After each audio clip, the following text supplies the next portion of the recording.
Hi, I'm CHALKO from Germany, and when I'm not singing Calypso, I like to be part of CultureShare, the best in Calypso entertainment. I wonder, how come you people aren't in Germany as yet?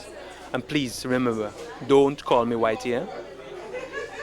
What possessed you to get into music such as calypso? But if you ask a question like that, I would have to say that it was a Trini zombie that possessed me. If you want to believe in reincarnation, you could say, well, maybe in one of my former lives I was a Trini. And I'm here to prove that it's really true. But it's a long story. I got into Jamaican music first of all as a youngster, Bob Marley and all that. And then I started collecting records and all that. And eventually I traveled to Jamaica to find out for myself. And I was attracted by it because for me, Caribbean culture is the most dynamic and the most exciting art form and musical form there is. And eventually I was lucky enough to connect my hobby with my studies because I was studying English literature and political science. And then I started to write my thesis and invite Jamaican artists from England and from Jamaica to Germany to tour, especially dub poets, dub poetry, Linton Pace Johnson, Muda Baruch and these people. But then I was lucky enough to meet my first Trinidadian on English soil, which was Brother Resistance, the Rapso man. And he said, well, Jamaica is good and fine, but it's not the Caribbean. The Caribbean is more. And then I took his word and I found out myself, went to Trinidad, and that hit me in a big way. I experienced Carnival for the first time, and there I discovered so many things I felt related to, because in Germany I was doing cabaret performing, right, apart from my studies. And things people in Trinidad had, like the picong, the satire, the double entendre and all that. I did similar things in Germany, but of course I didn't have the Trini names for it. But I thought, hell, I felt related to it. And then I got attracted. My wife, she studied Caribbean dance in Jamaica and Trinidad, so we developed some addiction, if you want to call it like that. And eventually, people in Trinidad said, well, since you perform in Germany, why don't you perform in Trinidad too? I said, what do you want me to perform here? Of course, there's only one thing you could perform here, Calypso. I said, no. Because I felt it's like a closed circle, like a black thing. And I, as a white person, of course, I had done my homework before, like white man come and, raping black culture, making it profit and all that, right? And I didn't want to get into that, right? I wanted to have my back seat and enjoy the thing. But then I thought, well, put Trinidadian culture to the test, which means that Trinidad is a multiracial society. They take pride that out of many one people, no, that's the Jamaican, but every creed and race has an equal place. So I put them to the test.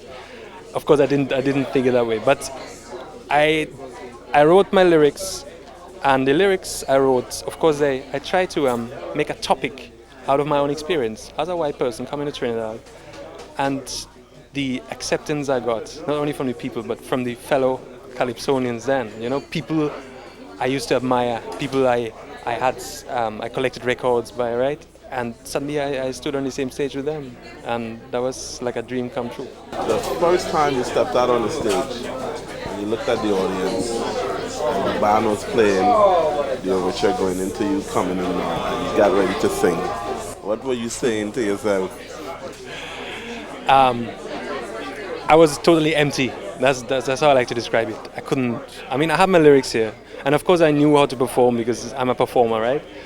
But if I had started to think at that point in time, I wouldn't have been able to sing one word. So I just went for it. And when the first reaction from the crowd came, when the first punchline hit, I thought, yeah, you got it. And eventually when my wife came on stage and she danced with me, that sparked the whole thing off. And I was lucky enough that we had 10,000 people in the stadium at that night, and it was broadcasted live throughout the whole country. So next morning when I woke up, the Trinidad Guardian wrote, whose life will probably never be the same after this performance. It was true. Like, I couldn't walk the streets of Port of Spain anymore without being recognized. My life really had changed over there. And I could only just say, I'm dreaming, right? This is a dream come true. And at the same time, I had to stay humble, right? Because I wanted to prove that this is not, again, a white person coming to, no. I'm serious about this thing, right? And I'm serious about that Calypso is one of the greatest musical forms there is. and I want to spread the message wherever I go. What does this competition mean to you, and by you being a part of it? Okay, first I have to say that I'm not here to go for the prize and to win whatever. I feel honored. But if it happens, Well, if it happens, I don't mind, of course, but I don't like to think about it. I feel honored to be here, right? I feel honored that the people have invited me. I said, look, I mean, you've done a good job in Trinidad. Come, do the same job here. I say, yeah, why not? But first and foremost, I feel honored that the fellow Calypsonians have accepted me, and I'm part of this. This is like in the Olympics. I don't have to win a medal to feel honored, to feel good. the Calypso music, how would you say that the music is being accepted in Germany? Many people try to say that Calypso's gone international, right, all over the place. I'm afraid to say that's not the case as far as Germany is concerned. Because in Germany, raga and dub and reggae is big as anywhere else. But Calypso, people have so many misconceptions about Calypso still. They either don't know anything about it, so you have to explain what Calypso is all about. They think it's a cocktail or whatever, right? Or they say, oh yeah, Harry Belafonte, yeah, Island in the Sun, that kind of thing, right? So it's all these stereotypes. You mean they don't know the Bacchanal? They probably know the Bacchanal, but they don't know the name. They don't know the name, and I'm afraid not many Germans are able to let loose enough to experience what Bacchanal is all about. So it's a long way, I suppose, and we're just taking little steps. I'm happy that Germany didn't win the World Cup in soccer, because then people would have thought, well, that's too much now. Again, a German come and win. No.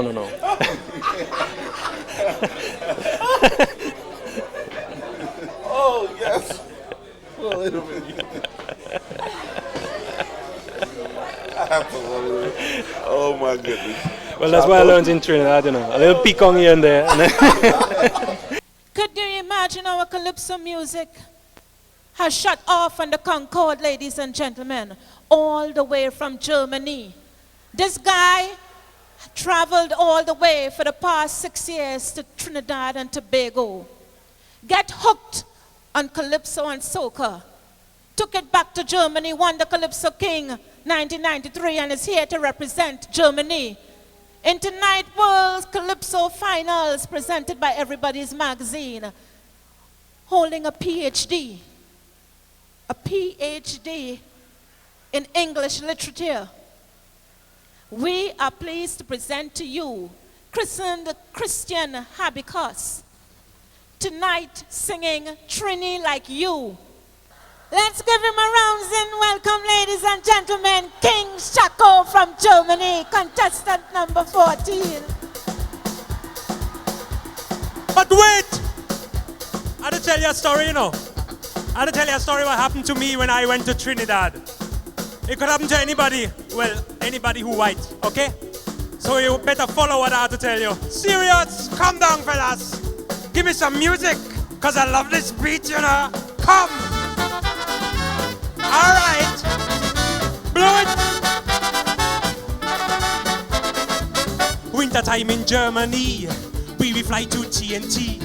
When I step off the plane, in Piaco, part of Spain, I feel it right away. This is the place to stay. Sunshine permanently, music sweet and lively, people nice and airy, food so hot and spicy. I tell them what I do. I say, I become a Trini just like you. But hear what they tell me. Your accent sounding silly. Your skin is white like lily. You must be made by Nestle. You can never be a Trini. Tell me what I need to do to become a Trini. A Trini just like you. And you know what they tell me? They say, get into the rhythm, wine and jump, wiggle your bam, jump and bat. Do the donkey dance, get into the groove. Let me see the white tree move.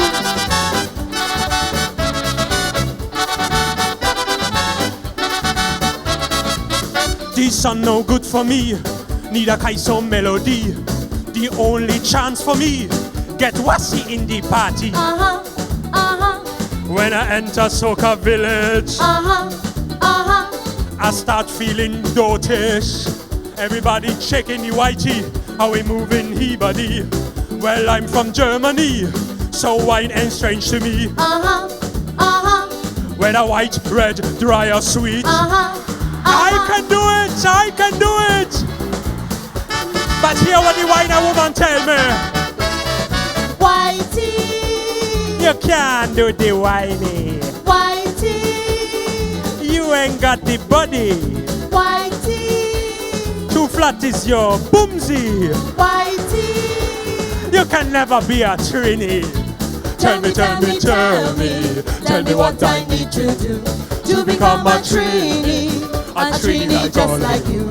You know what they say? They say the foolish thing again. Get it to the rhythm, wine and jump, wiggle your bum, jump and pass. Do the donkey dance, get it to the groove. Let me see the whitey move. Oh gosh!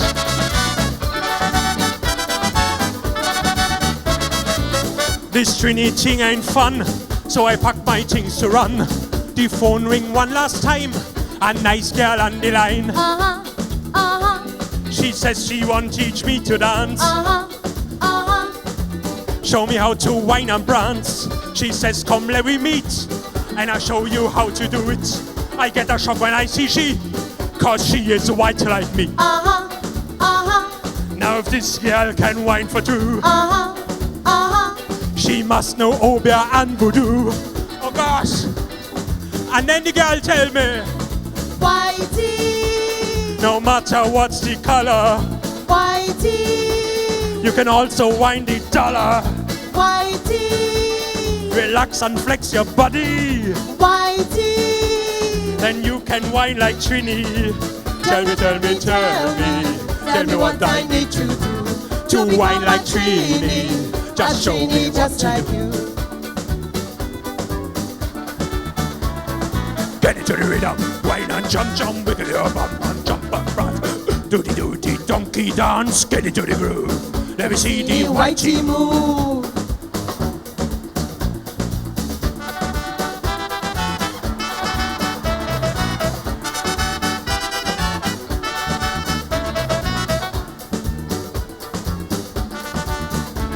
What is this? I love it. Whitey, Don't call me Whitey. whitey, Don't call me.